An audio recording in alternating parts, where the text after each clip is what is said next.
రాధా మనోహర్ గారి ద్వారా మత విద్వేషాలు పెరిగిపోతున్నాయి, మత ఘర్షణలు ఎక్కువ అవుతున్నాయి అంటే ఎక్కడుంది అట్లా? ఎందుకు లేదు? ఏదో ఒకటి చూపించు. ఇప్పుడు మీరు ఏం చెప్తున్నా కాదు, క్రిస్టియన్స్ హిందువుని తిడతారు, ఎక్కడ క్రిస్టియన్స్ లేరని అప్పుడు మత ఘర్షణలు ఎక్కువ అవుతున్నాయి కదా. అసలు క్రిస్టియన్స్ లేరని చెప్తున్నా, అసలు బైబిల్ అని ధరించడం మనకు అక్కర్లేదని చెప్తున్నా, మనం తెలుగు వాళ్ళం అని చెప్తున్నా, మన పూర్వీకులు చాలా గొప్ప వాళ్ళని చెప్తున్నా. ఆడు మరిచిపోయాడు, ఆడు గుర్తు చేయండి అని చెప్తున్నా.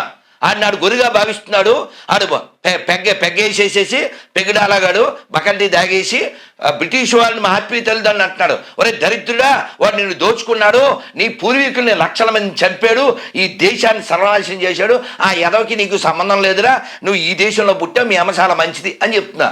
వాడేమో వాళ్ళ అమ్మని చెడ్డదా అంటున్నాడు. దాన్ని మనం వ్యతిరేకిస్తాం. మీరు చెప్పే హిందూ ధర్మంలో మనుషులంతా సమానమేనా?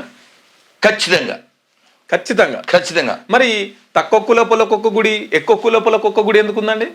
అలా లేదు, గుర్తుపెట్టుకో. అలా ఎవడైనా, నేను రాసి సంతకం పెడతా, ఎవడైనా నేను చాలా ఎక్కువ అనుకున్నాడు, ఆడు అగ్రకులం కాదు, వాడు ఉగ్రకులం. రాసుకో, సంతకం పెడతా. అలాగే ఎవరో ఒక మంచి మాట చెప్పారు, తను తాను ఎక్కువ అనుకునేవాడిని ఒక్క చెప్పుతో కొట్టండి, తను తాను తక్కువ అనుకునేవాడిని 2 చెప్పులతో కొట్టండి.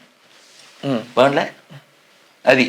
కాబట్టి ఎవ్వడు ఎక్కువ కాదు. ఇప్పుడు ఇలాంటి ఎవరైనా తలమాసిన ఎదవలు తన తాను ఎక్కువ అనుకుని ఆధిపత్యం చూపించారనుకో, నీకు గుర్తుందా? అంటే అప్పుడు నువ్వు ఓట్లే ఎన్టీఆర్ పార్టీ పెట్టిన కొత్తలో, అంతకుముందు తెలంగాణలో పట్వారీ పటేల్ వ్యవస్థ ఉండేది, ఇదే పంచాయతీ కదా.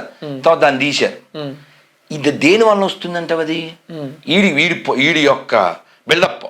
వీడు గొప్పోడని ఈడు అనుకుంటాడు, ఈడు అనుకోవాలా ఎదుటోడు అనుకోవాలా, ఈడు గొప్పోడని ఎదుటోడు అనుకో కదా. ఈడు అనుకుంటే ఆడి కాళ్ళు మొక్కున్నట్టు కదా. ఇప్పుడు నేను వస్తున్నాను, ఎవరో ఆగారు, గురిజో సెల్ఫీ అన్నారు, అది వాళ్ళ ప్రేమ. నిన్న చిన్న పిల్లోడు, 10 నెలల పిల్లోడు, వాడు నా దగ్గరికి వచ్చి మళ్ళీ వాళ్ళ నాన్న దగ్గర అమ్మ దగ్గర వెళ్ళన్నాడు.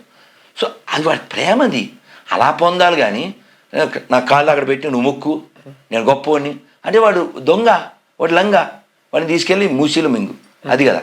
సో గుర్తుపెట్టుకో, మన ధర్మంలో మమైవాంశో జీవలోకే జీవభూత సనాతన.